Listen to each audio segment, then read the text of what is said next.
এই বিশ্ব সমস্ত জায়গায় একটা প্রতিযোগিতা তৈরি করে রাখে। কেন রাখে?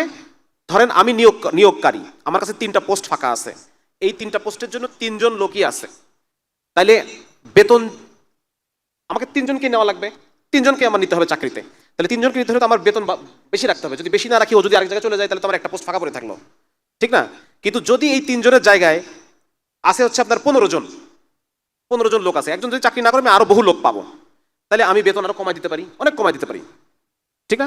তো বর্তমান পৃথিবীতে ঠিক এই অবস্থা তারা তৈরি করে রাখছে।